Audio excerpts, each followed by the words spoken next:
안녕하세요. 자, 1강에 이어서 2강을 진행을 하도록 하겠습니다. 자, 여러분 프린트물 14페이지 보시면은요. 자, 문제 3번에 정보 수정 문제가 나와 있고요. 그리고 그 다음 문제에는 결산과 재무제표, 그리고 마지막 문제에는 정보 분석 문제가 나와 있어요. 그 부분을 함께 또 풀어보도록 하겠습니다. 자, 첫 번째 정보 수정 문제는 9월 15일로 전표가 주어져 있는데요. 이 문제 역시도 일반 전표 입력에서 수정을 하시는 부분이에요. 자, 일반 전표 입력을 들어가 주시고요. 저희가 입력했던 11월 자료는 그대로 있을 거예요.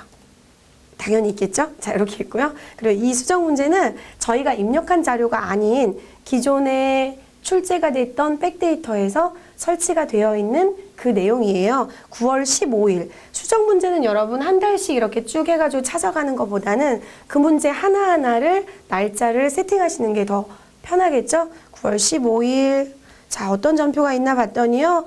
외상 매출금과 상품 매출, 자산 증가와 수익 발생 거래인데 문제에서 보시다시피 두 개가 입력이 되어 있다고 하네요. 잘못된 부분을 삭제하셔야 돼요. 그러면 두 개의 전표 중에 어떤 걸 삭제할까 고민스러울 거예요. 근데 전표 번호를 잘 보시면 여러분, 얘가 먼저 생성된 전표예요. 1번이죠. 그 다음에 이 밑에 있는 게 두 번째로 생성된 전표인데 이 하단 걸 지우시는 게 합리적이겠죠. 자, 얘를 삭제할 때는 여기 체크 표시가 되어 있는 요 란에 V 체크가 되면 얘가 선택이 된 거거든요. 둘 다 이렇게 체크를 해주셔야 돼요. 삭제하고자 하는 란을 체크를 하셔서 나는 이 두 개를 없애겠어 그 얘기인데요. 삭제하는 메뉴는 여러분 여기 있습니다. F5키를 이렇게 눌러서 삭제하셔도 되고요. 또는 그냥 이 버튼을 눌러서 삭제하셔도 되고요. 똑같죠? 자, 이렇게 해서 현재 여러분이 체크하신 데이터 두 건을 삭제하시겠습니까? 확인. 데이터 보기 하면 또 얘가 보여지겠죠? 확인 누르셔서 삭제합니다.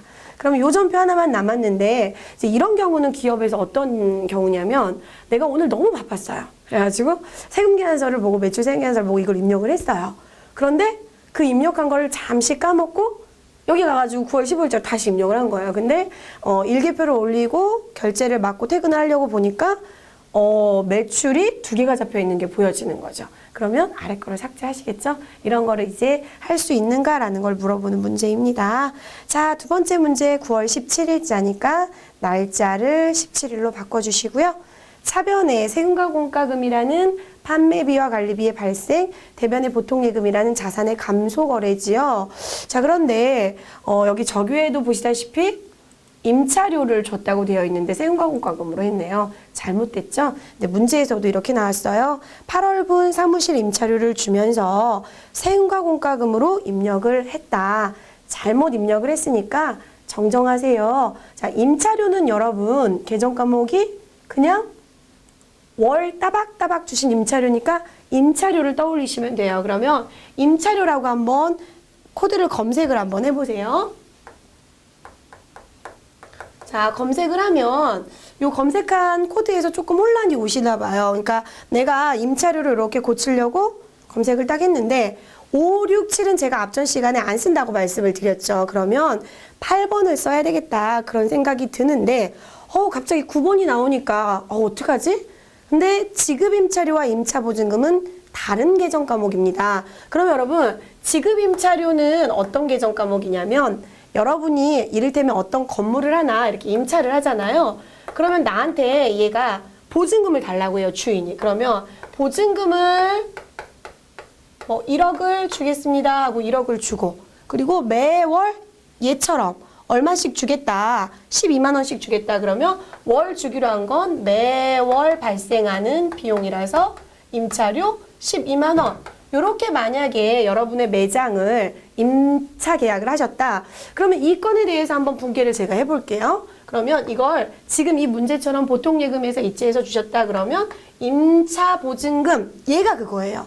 보통예금에서 임차보증금 1억을 이체해서 주셨다. 보통예금이라는 자산은 감소했죠. 왜 줬어? 보증금 줬어. 그럴 때는 얘를 쓰는 거예요. 962번 임차보증금. 보증금 줬어요. 1억. 그러면 이 임차보증금 1억은 자산이에요, 여러분. 왜 자산이냐면요. 우리가 만약에 2년 동안 이 건물을 임차하기로 했다. 그럼 2년 뒤에는 이 임차 보증금을 주인한테 다시 달라고 요청을 하실 수가 있는 권리인 거죠. 그래서 얘는 나중에 돈을 받으실 수 있는 권리가 있으니까 자산이에요.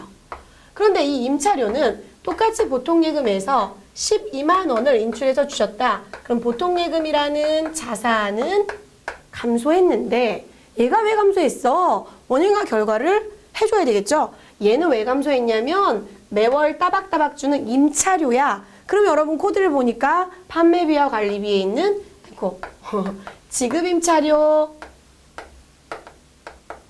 여러분 근데 다른 프로그램들은 또 임차료라고도 되어 있어요. 그러니까 이 개정 과목 성격은 유사하기만 하면 되는 거예요. 근데 저희 더존 프로그램에는 지급 임차료라고 되어 있어요. 자, 지급 임차료 12만 원. 자, 지급 임차료는 자산이 아니고 비용인 거죠. 비용 발생. 자, 이렇게 해서 이 900번대 보증금인 임차 보증금은 자산이더라. 800번대 지급 임차료는 비용이더라. 따라서 나는 뭘 사용해야 되겠다? 지급 임차료를 사용해야 되겠다. 이렇게 결론을 내시면 되겠죠? 자, 지급 임차료 800번대 확인.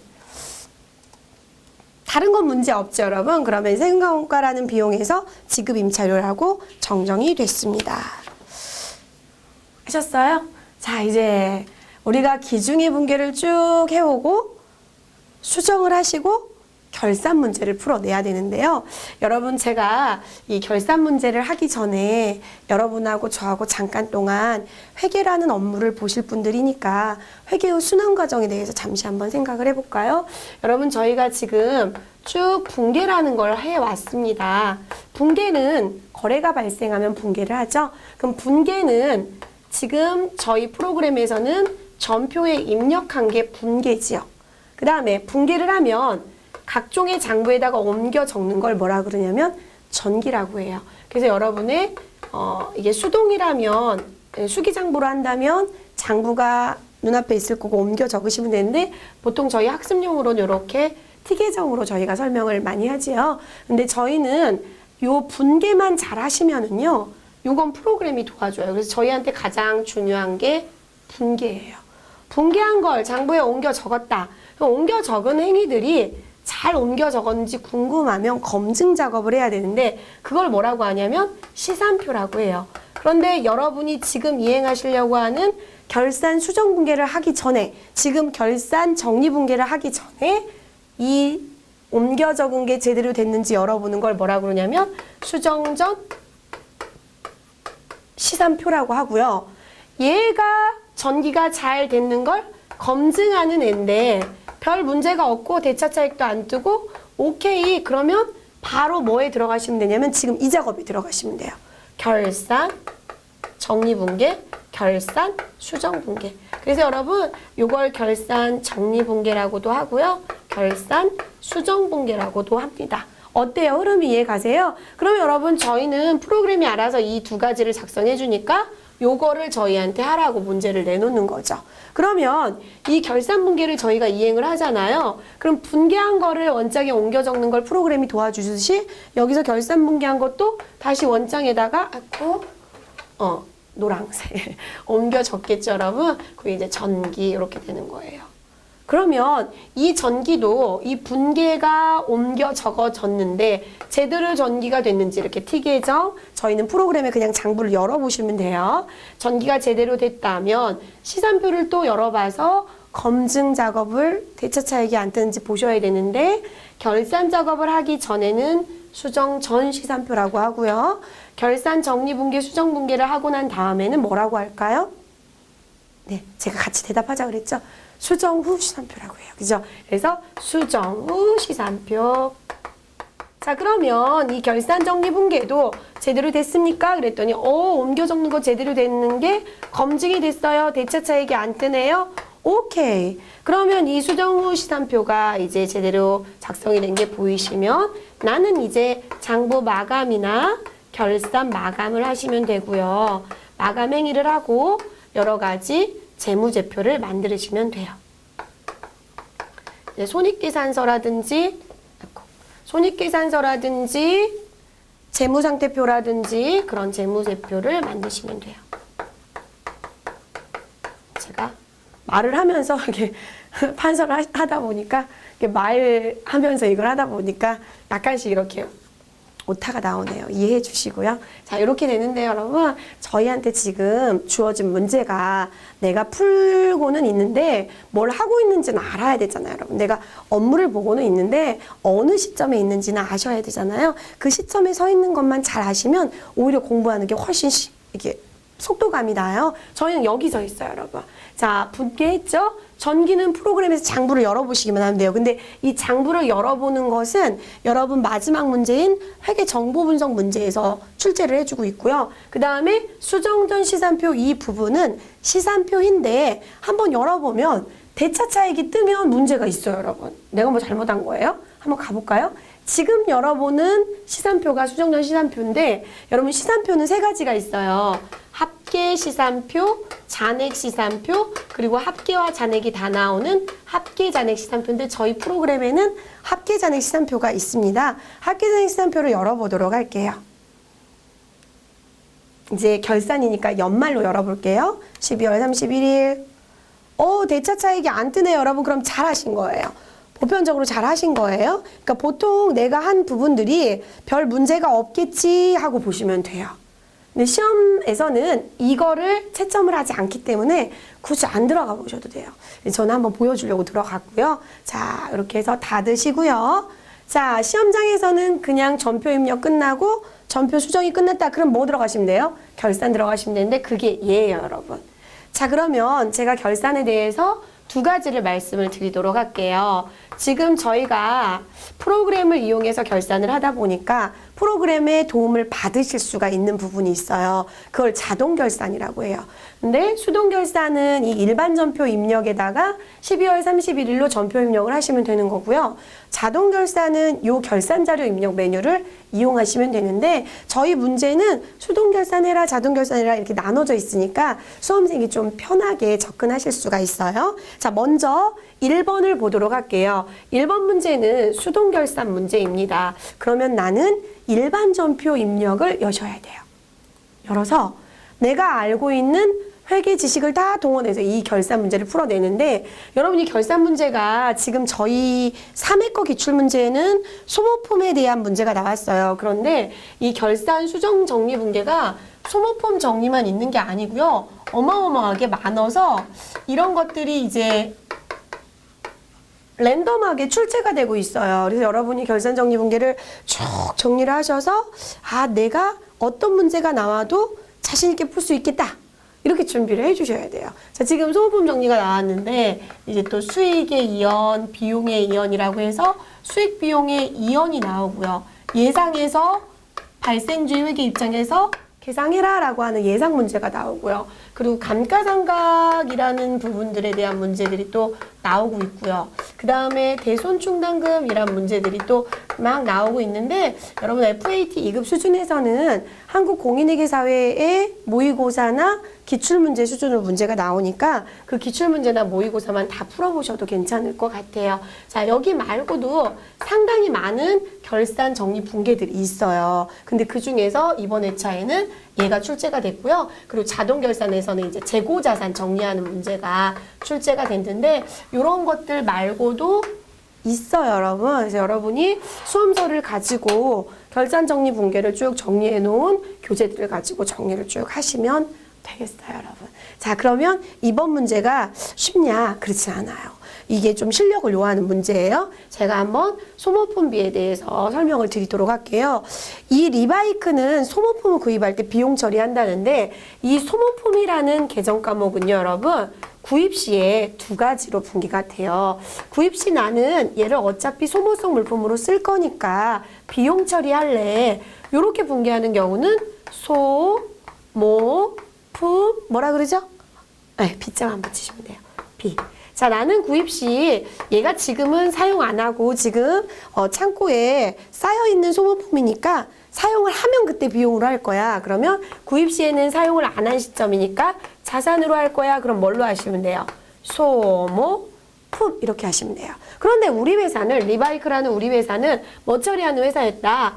비용 처리하는 회사였다. 그럼 여러분 조금 전에 저랑 합계산액 시산표를 가봤는데요. 합계산액 시산표에 갔더니 소모품 B가 12월 31일자로 얼마 정도 있냐면요. 대략 보시면 한 393만 9,460원 정도 있네요. 자, 그러면 이게 여러분 저희가 이 결산 정리 작업을 안 하면 어디로 갈까요? 보고서에. 자, 제가 앞전 시간에 여러분 쭉 해가지고 피자 한 판 해가지고 자산, 부채, 자본은 재무상태표로 가고 수익과 비용은 손익계산서로 갑니다. 그거 기억나세요? 그러면 자산, 부채, 자본, 수익, 비용 중에서 이 소모품 P는 사용한 거니까 어디로 가는 거예요?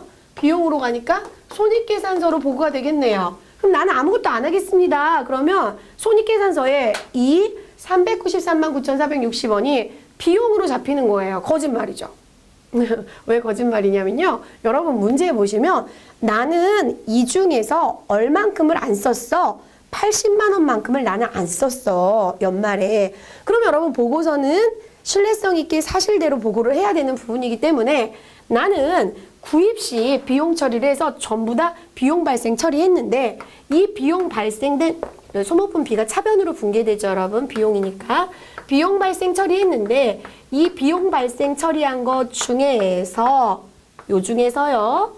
미사용분은 사용 안 했으니까 뭘로 대체시켜놔라? 자산으로 대체시켜놔라. 이게 이 문제의 키예요, 여러분. 그러면 이 문제를 제가 여기에다가 좀 한번 다시 써보도록 할게요.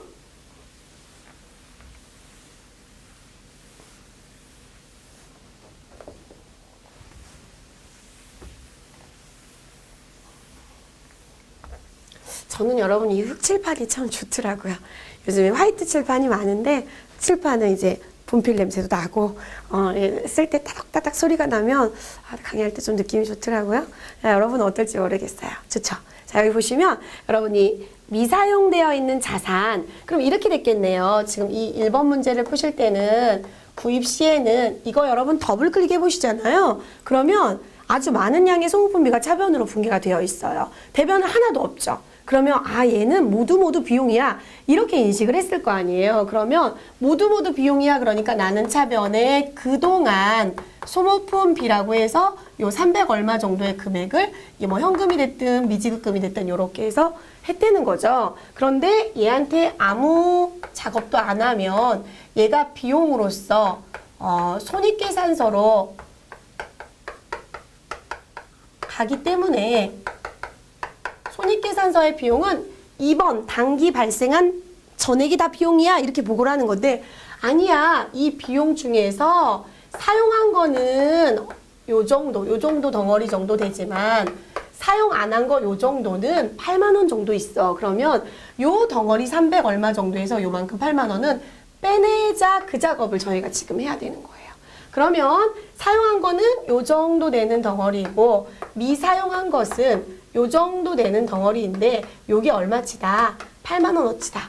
그러면 비용으로 처리했던 소모품비 중에서 8만 원이 아니고 80만 원이죠, 여러분. 80만 원. 80만 원 정도는 비용에서 소멸시켜. 여러분 이럴 때 이걸 비용의 소멸이라고 해요.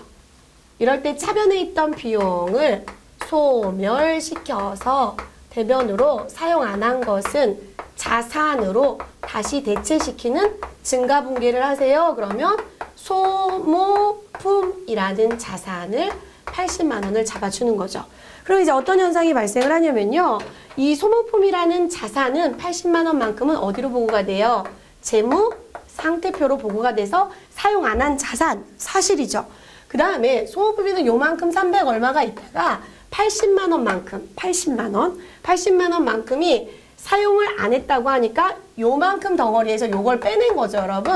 그럼 얼마만 손익계산서로 가냐면 요만큼만 손익계산서로 보고가 되겠지요. 사실대로 제대로 만들어 놨어요. 그래서 결산 때 수정분계를 했더니 제대로 보고서가 작성이 됐더라. 그래서 지금 수정분계를 12월 31일자로 해주시라는 거죠. 자, 그래서 차변에 사용 안 한 소모품화 자산으로 증가되라. 그리고 대변에 차변에 많이 잡혀있던 소모품비를 대변으로 소멸시키자. 소모품비.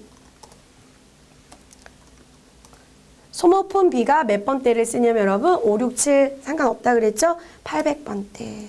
비용의 소멸. 자, 정리해보면 차변의 소모품이라는 자산의 증가 80만 원, 대변의 소모품 B라는 판매비와 관리비의 소멸 80만 원 거래가 되겠습니다. 자, 이렇게 여러분 저희 지금 3회 기출문제에는 수동결산 문제가 하나밖에 안 나와 있는데요. 이 다른 회차에는 또 다른 문제가 나와 있으니까 다른 회차를 꼭 풀어보시기 바랍니다. 자, 이제 프로그램의 도움을 받아서 자동결산으로 한번 가보도록 하겠습니다. 자, 이번 문제는 자동결산 문제인데요. 자동결산이라고 하면 왜 자동이라는 이름을 우리 이렇게 실무하실 때 쓰시냐면 프로그램에서 추가 버튼을 누르면 자동으로 자기가 분괴를 하거든요. 그래서 자동이라는 표현을 쓰는데요. 얘는 메뉴 중에서 결산 쪽에 결산, 자료, 입력이라는 메뉴를 이용해서 금액을 입력을 하시는 거예요. 금액을 입력을 하고 상단부에 뭘 누르시냐면 추가 버튼을 누르면 12월 31일자의 분계가 자동으로 생성된다. 그래서 자동결산이라는 얘기를 해요. 자, 그럼 어떤 문제가 나와 있냐면요. 저희가 지금까지 상품이라는 것을 이렇게 기록을 했었죠. 자, 여러분 저희 이분법 1강 때 제가 말씀드렸죠. 매입 시에는 차변에 뭐라고 적어요? 상품이라고 원가로 기록을 하죠. 사온 가격 요만큼 기록을 해서 뭐 이게 만약에 외상으로 사왔다. 그럼 외상 매입금 요만큼. 그리고 매출 시에는 여러분 어떻게 기록하죠? 이 상품을 건드리지 않고 두 개의 계정 과목을 쓰니까 상품 매출이라고 해서 파신 가격 요만큼 해가지고 잡지요. 이건 매가지요. 얘는 매가로 잡고요. 판 가격. 그래서 만약에 외상으로 팔았다 그러면 약어로 쓸게요. 외상 매출금 요만큼. 이게 이분법이라고 했어요. 그럼 여러분 아무것도 안 하고 그냥 여러분 이렇게 보고서를 작성을 하잖아요. 그럼 이제 어떤 보고서가 작성이 되냐면요. 제가 한번 가볼게요. 상품은 재고자산이죠. 자산이니까 어디로 보고가 돼요? 재무 상태표로 보고가 되죠. 그럼 재무상태표 한번 가보자고요. 재무상태표를 가보면 내가 아무것도 안 하면 12월 재무상태표에 상품이 얼마로 보고가 되는지 봤더니 1억 300만 7만 원으로 보고가 되네요. 더블클릭 한번 해볼까요? 자, 작년에 안 팔고 넘어온 상품 600만 원에 올해 열심히 구입만 하셨어요. 그런데 대변에 아무것도 없죠? 근데 여러분 진짜 이게 사실일까요? 사실이 아니겠죠. 왜냐면 여러분 저하고도 지금 매출을 일으키셨잖아요. 그러면 창고에 있는 상품을 꺼내다가 고객한테 줬을 텐데 이걸 그대로 이 1억 원 정도, 1억 300 정도의 덩어리를 그대로 재무상태표에 보고하면 거짓말 보고서가 되잖아요. 그럼 여러분 믿을 수가 없는 보고서죠. 그러면 이 상품이라는 요 덩어리가 진짜 이만큼 있어? 라는 걸 이제 물어봤더니 창고에서 자재를 관리하시는 분이 저희 이제 결산 자료 입력에서 할 거예요. 자재를 관리하시는 분이 이렇게 얘기를 하는 거죠. 요 중에서 얼만큼밖에 없냐면요. 여러분 기출문제 3에 오시면 산악자전거 2,850만 원, 일반 자전거 2,362만 5천 원. 그래서 5,212만 5천 원, 5,212만 5천 원이 안 팔린 것 재고다 이 얘기죠. 그러면 여러분 이 덩어리 중에서 이 덩어리밖에 없다고 하니까 이 돈 중에 안 팔린 게 이만큼이라면 나머지는 어떻게 된 거예요? 팔린 것이죠. 그래서 여러분 저희가 팔린 거에 대해서 결산 때 분개해 주는 게 이분법이에요. 이분법은 구입 시 첫 번째 분개를 이렇게 하시고요. 판매 시 두 번째 분개를 이렇게 하시고요. 결산 시 세 번째 분개를 어떻게 하냐면 요 중에서 팔린 거를 어디로 보내라? 대변으로 보내라. 그래서 상품 팔린 것만큼을 요 덩어리에서 감소시키는 거죠. 요만큼 덩어리에서 요만큼은 팔리고 요만큼은 안 팔렸어요. 그럼 안 팔린 것만 그대로 두고 팔린 거를 이번엔 분개해야 되겠죠. 여러분 아까 여긴 비용이었죠. 비용이니까 요만큼 덩어리에서 안 쓴 거 요만큼 덩어리를 자산으로 돌려놨죠. 얘는 지금 자산이죠. 요만큼 덩어리가 팔렸고 요만큼이 안 팔렸으니까 요만큼 덩어리를 분개를 하는 거죠. 그럼 여러분 이거 기억나세요? 상품 매출 원가 공식. 좀 이렇게 나이가 어린 우리 그 수험생분들은 상품 매출원가 공식을 시험장에 가시면 이렇게 시험장 앞에서 막 외우세요. 좀 안쓰러운 마음이 좀 더 들더라고요. 외우시는데 되게 귀엽고 열심히 하는 모습이 정말 예쁘고 상업고등학교 이게 학생분들이 이 자격증을 따실 때 이걸 막 외우시더라고요. 근데 여러분 이렇게 되죠. 공식이 기초상품 재고액 플러스 단기상품 순매입액 마이너스 기말상품 재고액은 팔린 원가다. 이렇게 되죠. 그럼 저희는 기초가 얼마냐면 아까 여기 제가 재무상태표에 12월에 상품을 지웠네요. 12월에 상품을 보시면 1억 300 정도에 되는 돈 중에서 더블 클릭하시면 보여지는데 기초가 600만 원이었죠. 그러면 600만 원이 기초고요. 장소가 협소하니까 그냥 이렇게 쓸게요. 그리고 요 덩어리는 다 더하면 되겠죠. 그럼 여기 왼쪽에 있는 금액을 다 더하면 단기순 매입액이 될 거예요. 대변으로 간 게 없으니까. 그런데 기말에 남아있는 게 요 5,212만 5천 원밖에 없다고 하니까 그거를 빼면 자 5,212만 5천 원을 빼면 그럼 나머지는 어떻게 된 거야? 이것만 남아있으니까 요 덩어리 중에서 요만큼이 안 팔렸으니까 팔린 것은 이만큼이야. 그럼 한번 계산을 해보시기 바랍니다. 그런데 저희가 계산을 안 해도요. 여러분 프로그램이 도와줘요. 저랑 한번 가볼까요? 결산자료 입력에 들어가셨을 때는 이렇게 하시면 돼요. 1월부터 12월로 조회하시면 돼요. 1월부터 12월. 그러면 매출액 마이너스 매출원가는 매출종 이거 무슨 그림하고 똑같냐면 손익계산서 그림하고 똑같아요. 그래서 여러분이 지금 쭉 입력해 놓으신 자료들을 얘가 쭉 가지고 왔고요. 그리고 쭉 한번 보시면 맨 하단에 이제 소득세까지 나오고 여기 이제 당기순이익도 산출된 게 보이죠? 자, 위로 쭉 올라가셔서 여러분 자동결산에 여러 가지 항목이 있는데 나머지 것들은 여러분 다른 문제들 푸시면서 꼭 준비하시고요. 여기는 지금 상품이 나와 있으니까 상품 정리하는 걸 한번 해볼게요. 자, 저희가 조회했던 1억 307만 원 정도가 여기 들어와 있죠. 기초가 600이고요. 요거 안 더해도 9,707만 원이라고 나오고 있네요. 그럼 이게 판매 가능 상품이에요. 판매 가능 상품에서 얼마를 못 팔았다. 문제에 주어진 5,212만 5천 원어치를 못 팔았다. 그럼 엔터를 딱 치는 순간 이 판매 가능 상품에서 안 팔린 거 빼고 팔렸다고 분개가 되는 화면이 나오는 거죠. 팔린 게 얼마치야? 요만큼이네요. 그러면 5천. 여러분 여기 5천. 요 금액이 요거예요, 여러분. 5,094만 5천 원이 뭐 한 거다? 팔린 거다. 이렇게 분개가 되는 거죠. 그럼 이걸 굳이 저희가 분개를 해보면 여러분 12월 31일자로 상품, 매출, 원가 계산되어 있는 5,094만 5천 원이네요. 5천 원. 5,094만 5천 원이 남아있는 게 요만큼이지만 남아있는 게 요만큼이고 요만큼은 팔아서 해서 요 덩어리가 지금 요쪽으로 이렇게 분개가 된 거죠. 그런데 이걸 우리가 안 해도 된다고요. 우리가 안 해도 상단부에 있는 뭘 누르면 추가 버튼을 누르면 그러면 프로그램이 도와준다고요. 그럼 추가 버튼 한번 눌러볼게요. 추가 예스 확인. 자, 그러면 진짜 분개가 됐는지 궁금하죠? 궁금하면 들어가 보자고요. 일반 전표 입력 들어가셔서 12월 31일자로 가보세요. 참 좋죠?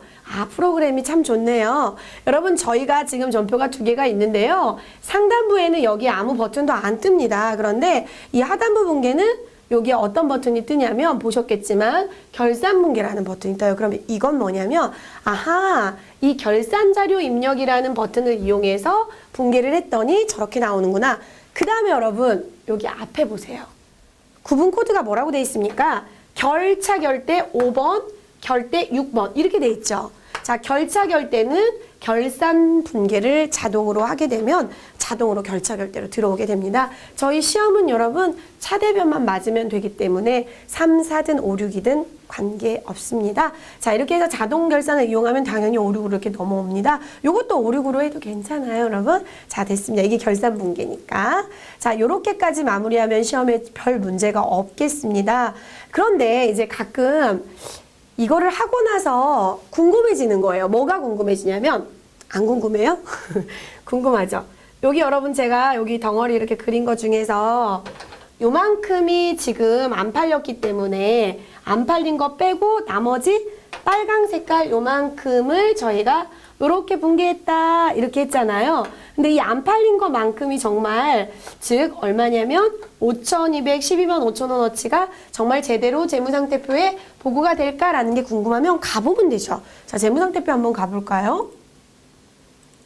재무상태표에 가보셔도 되고 합계잔액시장표에 가보셔도 되고 12월자로 여시면은요 상품의 재고가 문제에서 나온 대로 5,212만 5천원 맞았죠. 이렇게 하시면 되는 거예요. 그러면 잘했구나. 그런데 이 부분은 여러분 저희가 만약에 1강에서 풀은 상품 매입 분계를 틀렸다. 그럼 여기도 틀리겠죠. 그죠? 답하고 틀리겠죠. 그치만 여러분 거 자료로 맞으시면 돼요. 여러분 거 자료로 맞았다는 얘기는 여기가 어떻게 푸시든지 간에 모든 수험생이 5,212만 5천원이 나오게 하면 된다는 거예요. 그죠? 앞에 거 전표 분계를 틀려가지고 뒤에 거까지 틀려버리면 억울하잖아요. 그렇게 알고 계시고 자신감 있게 하시면 되겠습니다. 자, 이렇게 해서 여러분 저희가 결산까지 마무리했는데요. 저희 이제 재무제표 작성은 손익계산서는 열어보시기만 하면 돼요. 한번 열어볼까요? 근데 안 해도 돼요. 시험장에 가셔서는 여기 있는 것만 하시면 되고 저희는 한번 공부하는 입장이니까 열어봤는데 손익계산서에 이렇게 쭉 열어봤더니 이렇게 내용이 나오고요. 그 다음에 재무상태표는 열어봤더니 이렇게 내용이 나오더라. 이게 이제 여러분이 보고서 작성하시는 거 이제 프린트 하시면 되고요. 됐습니다. 자, 이제 마지막 마무리로 저희가 안 달아본 그 내용들 있죠. 여기 장부들하고 여기에 있는 금융 및 자금관리 정보들하고 여러 가지 이제 재무제표들하고 여기에서 이제 문제가 정보 분석 문제가 나오고 있는데요. 이 부분은 여러분 좀 어렵다고 느끼시면 모의고사나 기출문제를 다운받으셔서 같은 문제를 반복해서 풀어보시면 참 좋아요. 자, 그러면 정보 분석 문제를 한번 보는데요. 저희 문제가 위에 보면 어떤 걸 조회해라 라고 다 내용이 나오기 때문에 여러분은 그 내용만 꼼꼼히 읽으시면 문제를 정확히 풀어내실 수가 있겠지요. 자, 그러면 1번 문제 한번 보도록 하겠습니다. 자, 1번 문제는 재무상태표나 합계잔액시장표 둘 중에 하나를 가면 되는데요. 6월 30일 현재 현금 및 현금성 자산은 얼마인가? 그래서 이제 또 저희가 현금 및 현금성 자산이라는 계정 과목을 알고 있는가? 계정을 알고 있는가? 현금 및 현금성 자산 요건데요. 보편적으로 여러분이 지금 분개하신 거에 101번 현금하고요. 102번 요거는 안 해본 것 같은데요. 102번에 보시면 이제 당좌예금이라는 코드가 있고요. 103번에 보통예금이라는 코드가 있는데요. 제가 요걸 한번 보여드릴 테니까 지금 재무상태표를 한번 가보세요. 재무상태표 가셔가지고 상단부에 12월로 우선 여시고요. 상단부에 통합계정이 있어요. 뭐 이거 안 열어도 버튼은 눌러지니까 그냥 여셔도 되고요. 자, 여기 보세요. 101번 현금, 102번 당좌예금, 103번 보통예금, 104번 기타 재예금. 저희가 특별하게 계정 과목을 건드리지 않았다면 얘네들이 현금 및 현금성 자산으로 통합이 됩니다. 이 버튼을 보시면 여러분 매출 채권은 외상 매출금 받으러, 공사미수금은 저희가 상품 도매업이니까 도소매업이니까 잘 안 쓰니까 넘어가고 외상 매입금하고 지급어음은 이렇게 매입채무. 요 정도는 알고 계셔야 돼요. 현금 및 현금성 자산, 매출 채권, 매입채무. 그런데 이 계정을 외워야 되냐? 그럴 필요 없어요, 여러분. 지금 문제가 12월이 아니고 6월 30일인데 여러분 이 조회 문제는요. 시점을 조심하셔야 돼요. 그냥 습관적으로 어떤 보고서를 열 때 12월 31일로 여셨던 분들은 이 시점을 틀려가지고 답안을 또 산출을 못 하시기도 하더라고요. 정확히 문제를 읽으세요. 6월 달이에요. 6월 30일 현재면 6월 달로 여시면 되고요. 현재 통합계정은 이런 상황이고요. 이걸 보여주는 것은 무슨 보고서를 열어야 되냐면 제출용 보고서를 여시면 돼요. 여러분이 지금 보고 계신 보고서는 과목별 보고서로 되어 있죠. 제출용 보고서를 클릭해 주세요. 그럼 파란 색깔로 되어 있는 부분에 현금 및 현금성 자산이 2억 7천 87만 5천 200원으로 되어 있네요. 어때요? 답이 몇 번에 있나요? 네, 3번에 있습니다. 자, 이렇게 해서 3번을 답을 하시면 되겠고요. 자, 그 다음에 합계산액 시간표도 한번 가볼까요? 그러면 재무상태표 말고 합계산액 시간표도 가보자. 6월달로 자료 여시고요. 6월만 입력하시면 말일자가 자동으로 들어갑니다. 그리고 제출용으로 또 열어보세요. 같겠죠? 같은 회사 거 장부에서 갖고 온 거니까 같습니다. 자, 두 번째 문제, 일일 자금 명세 조회인데요. 여러분 이건 별표 쳐놓으세요.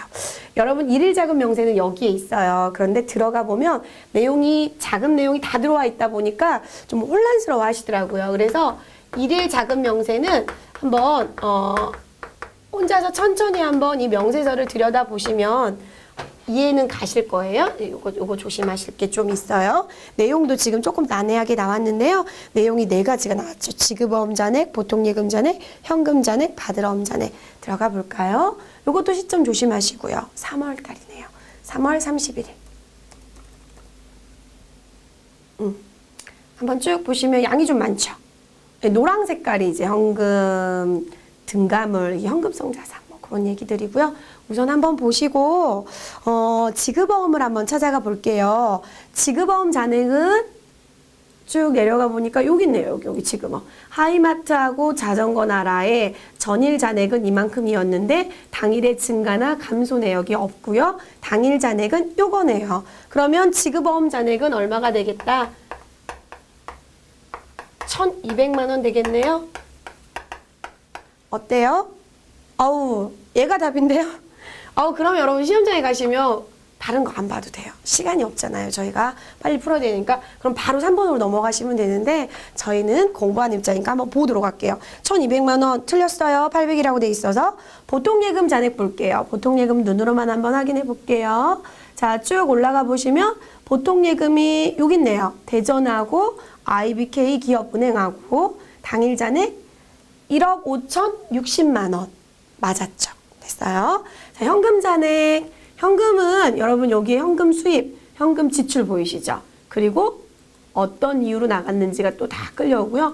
기업에서 현금 시제를 매일 맞추셔야 돼요. 그래야 퇴근하실 수 있으니까 이 현금 시제를 좀 쉽게 맞추기 위해서 우리 프로그램에서 이렇게 유용한 기능들을 넣어놨어요. 그러면 당일 현금은 얼마야? 여기 있네요. 1억 971만 5천 원이다. 1억 971만 5천 원. 맞았네요. 5,060원. 꽃점까지. 60원.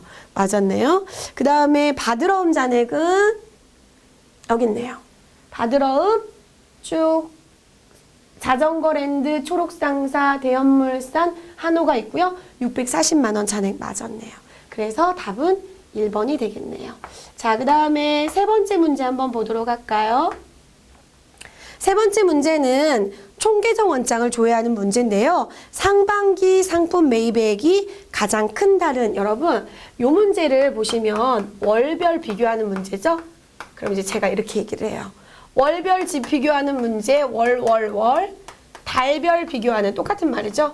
달 비교하는 문제는 어디로 가자? 총계정 원장으로 가자. 이렇게 이제 제가 수업을 하는데요. 총계정 원장이 이미 힌트가 나와 있죠. 여러분 월별로 비교하는 자료는 조회해 볼 때가 얘밖에 없어요. 그래서 지금 한번 총계정 원장을 들어가 보도록 할게요. 여러분 나머지 장부들도 숙지하셔야 됩니다. 총계정 원장. 거래처별로 조회하는 문제도 잘 나와요. 거래처별로 조회하려면 거래처 원장 가셔야 되고요. 자, 이것도 시점을 중요시 여겨서 1월부터 6월까지 가야 되는데 내가 이 총계정 원장에서 더 좋은 프로그램은 그냥 자동으로 1월부터 12월에 세팅이 돼요. 그럼 내가 조심해야 될 게 1월부터 6월만 비교하는 거예요. 1월부터 12월을 비교하는 게 아니고 그걸 유념해 두시고 들어가시면 되겠어요. 상품 매입할 때 이분법에서 뭘로 분개해요? 상품. 그러니까 146번으로 분개하시면 되겠죠? 자, 이렇게 해서 146번 상품을 조회를 했어요. 그러면 1월부터 6월까지 쭉 한번 내용을 보니까 밑에 거 보시면 안 돼요. 얘가 자동으로 12월 거까지 조회가 돼요. 쭉 보시면 제일 많이 발생한 게 6월달 3,610만 원이다. 그래서 6월달 3,610만 원인 게 몇 번의 답이 있어요? 4번에 있네요. 달만 이렇게 조회가 됐네요. 자, 이렇게 해서 장부나 여러 가지 보고서들을 조회하는 문제를 해봤는데요. 여러분 이 부분은요 어렵다고들 하세요. 그 어렵다고 하시는 분들을 보시면 어떤 분들이냐면 실무 경험이 없거나 교육만 받아오셨는데 프로그램을 많이 안 써보셨거나 그럼 많이 써보면 익숙해지거든요. 그래서 저희 한국공인회계사의 홈페이지에 있는 모의고사와 기출문제를 다운받으셔서 이것만 풀어보는 거예요. 그럼 어느 순간 깨달음이 와요. 그 시점에 이제 이거 나오면 이렇게 이거 나오면 이렇게 푸시면 되겠어요. 자, 이렇게 해서 여러분 저와 3회 FAT 2급 기출문제를 모두 풀어봤습니다. 어떻게 좀 이해가 되셨나요? 네, 좀 부족한 부분은 공부를 좀 개인적으로 해 주셔야 합격 점수 70점을 맞으실 수가 있습니다. 여러분, 지금 3회 기출문제를 보시는 입장이면 AT 시험을 접수하신 분들이실 텐데 이 시험을 보실 때는요, 정성을 다해서 보셔야 돼요. 제가 어떤 상황을 많이 봤냐면 69점에 불합격하시는 분들을 되게 많이 봤어요. 69점에 불합격하면 눈물 나요. 근데 70점에 합격하신 분들도 되게 많이 봤어요. 70점에 합격하면 날아갈 것 같아요. 그 여러분 1점인데 그게 큰 실력은 아니잖아요. 그런데 여러 가지 환경들 때문에 좀 속상한 경우가 발생을 해서 너무 커트라인에서 공부를 하시면 힘들어요. 그러니까 70점에서 왔다 갔다 하지 마시고 70점 위의 점수 정도, 한 75점 이상이나 80점대 정도를 계속 유지하시면 60분이라는 제한된 환경에서 떨림이 있죠. 저희가 불안함이 있는데 그 불안함 속에서 정성을 다해서 푸시면 분명히 100% 합격하십니다. 자, 여러분 제가 정성이란 단어를 되게 많이 쓰고 있죠. 여러분 지금 공부하시는 이 FAT 2급이 회계의 가장 초입이에요. 가장 쉬운 부분이에요. 근데 이 부분도 사실 여러분한테는 쉽지 않을 수도 있거든요. 그런데 이 초입에 있는 이 부분을 정성을 다해서 열심히 하시다 보면 그 다음 거를 올라가시는데 되게 수월하세요. 근데 기초가 튼튼하지 않으면 어딘가에서 계속 무너짐이 생기거든요. 그래서 지금부터 정성을 다해서 하셔야 됩니다. 자, 여러분 사는 거는요, 살면서 사랑하면서 배우는 삼박자가 맞아야 된대요. 살면서 사랑하면서 배우면서. 그러면 살 때도 열심히 정성을 다해서 사셔야 되고요. 그리고 배울 때도 정성을 다해서 배우셔야 되고요. 사랑할 때도 정성을 다해서 하셔야 되는데 지금 이제 공부하시는 입장이니까 배우는 거, 공부하시는 거, 시험 보시는 거 정성을 다해서 하시면 하늘이 움직입니다. 내 편으로. 자, 여러분의 합격을 진심으로 기원하고요. 저는 여기에서 기출문제 FAT 2급 풀이를 마치도록 하겠습니다. 수고 많으셨습니다.